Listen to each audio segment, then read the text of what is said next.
Pakistan can become that case study for emerging markets.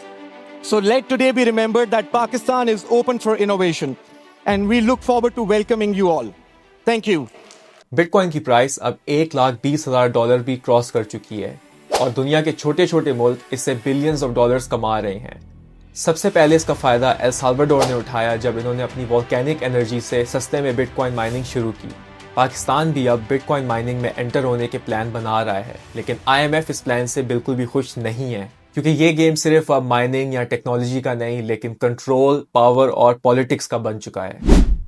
सबसे पहले बात करते हैं कि बिटकॉइन है क्या। बिटकॉइन एक डिजिटल करेंसी है जो डिसेंट्रलाइज्ड है, मतलब कोई भी बैंक या स्टेट इसको कंट्रोल या इशू नहीं कर सकता। अनलाइक फिएट करेंसीज इसकी सप्लाई भी लिमिटेड है, मतलब दुनिया में सिर्फ 21 मिलियन बिटकॉइन होंगे। और वक्त के साथ साथ जब फिएट करेंसीज अपनी वैल्यू लूज करती हैं तो लोगों का ट्रस्ट बिटकॉइन में बढ़ते रहता है। कुछ लोग इसको डिजिटल गोल्ड भी कहते हैं।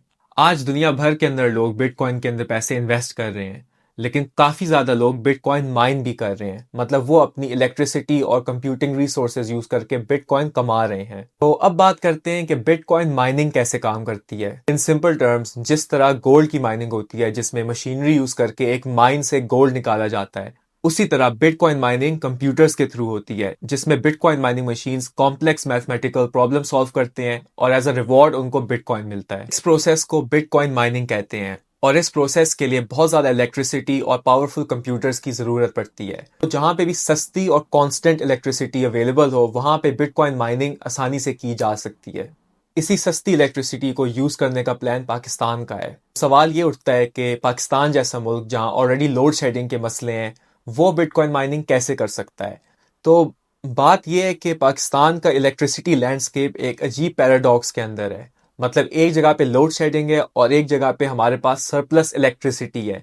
ये सरप्लस इलेक्ट्रिसिटी कुछ कॉन्ट्रैक्ट्स का नतीजा है जो पाकिस्तान ने प्राइवेट कंपनीज के साथ बनाए हुए हैं। इन कॉन्ट्रैक्ट्स के तहत Pakistan government power producing companies को उनकी फुल इलेक्ट्रिसिटी प्रोड्यूसिंग कैपेसिटी के पैसे देती है और काफी दफा वो पावर यूज नहीं होती। मतलब गवर्नमेंट ऑलरेडी इस इलेक्ट्रिसिटी के पैसे तो दे रही है लेकिन ये इलेक्ट्रिसिटी यूज नहीं होती। तो पाकिस्तान क्रिप्टो काउंसिल का प्लान है कि ये सरप्लस इलेक्ट्रिसिटी हम बिटकॉइन माइनिंग के लिए यूज कर सकते हैं। और गवर्नमेंट ने अराउंड 2000 मेगावाट इलेक्ट्रिसिटी एलोकेट की है जो अदरवाइज वेस्ट में जा रही थी। इस प्लान को लीड करने के लिए गवर्नमेंट ने पाकिस्तान क्रिप्टो काउंसिल बनाया है और बाइनेंस के फाउंडर सीजी को भी as an adviser on board लिया है। प्लान काफी सिंपल है कि आइडल बिजली को वेस्ट ना होने दो, उससे बिटकॉइन माइनिंग करो, डॉलर्स कमाओ और हमारे नेशनल रिजर्व्स को भी बिल्ड करो। पाकिस्तान ने जैसे ही अपने बिटकॉइन माइनिंग के प्लान्स पब्लिक किए हैं, IMF ने फौरन रेड फ्लैग उठा दिया है। उन्होंने पाकिस्तान के प्लान्स पे कुछ कंसर्न्स रेज किए हैं। उनका एक मेन कंसर्न ये है कि पाकिस्तान का energy sector already circular debt के अंदर है और इस तरह की सब्सिडीज देने से वो मजीद डेट के अंदर जा सकता है। IMF का एक और कंसर्न ये भी है कि पाकिस्तान के पास अभी तक क्रिप्टो की स्ट्रॉन्ग फ्रेमवर्क और रेगुलेशंस मौजूद नहीं है। बिना प्रॉपर फ्रेमवर्क के क्रिप्टो के जरिए टैक्स इवेजन, मनी लॉन्ड्रिंग और इलीगल एक्टिविटीज राइज हो सकती हैं।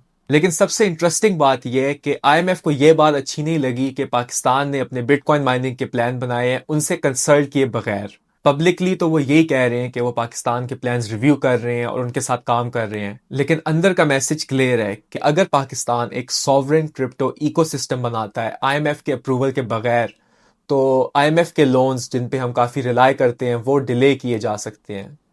तो असल में ये कोई बिटकॉइन माइनिंग या क्रिप्टो का मसला नहीं, लेकिन पावर और कंट्रोल का गेम है। पाकिस्तान का बिटकॉइन माइनिंग का प्लान काफ़ी अच्छा है और वाकई इससे काफ़ी इकोनॉमिक बेनिफिट्स हो सकते हैं। इन माय ओपिनियन हमें सबसे पहले फोकस करना चाहिए कि हमारे सारे शहरों को तो बिजली मिले, उसके बाद हम लोग अपनी बची कुची इलेक्ट्रिसिटी के साथ बिटकॉइन बना सकेंगे। क्योंकि अभी हम लोग सरप्लस इलेक्ट्रिसिटी से बिटकॉइन माइनिंग करने का सोच रहे हैं, जब काफ़ी ज़्यादा शहर हैं जहाँ पे बिजली आती नहीं है या आती भी है तो सिर्फ कुछ घंटों के लिए आती है। तो हमें पहले फोकस करना चाहिए कि उनको बिजली मिले, फिर हमें बिटकॉइन के बारे में सोचें। एक दफ़ा हम लोड शेडिंग के इशू सॉल्व कर लें, उसके बाद हमें बिटकॉइन माइनिंग की तरफ आना चाहिए।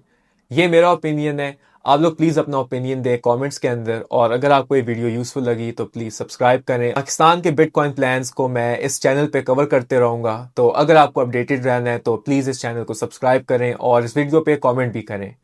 फिर मुलाकात होगी नेक्स्ट वीडियो में। अल्लाह हाफिज़।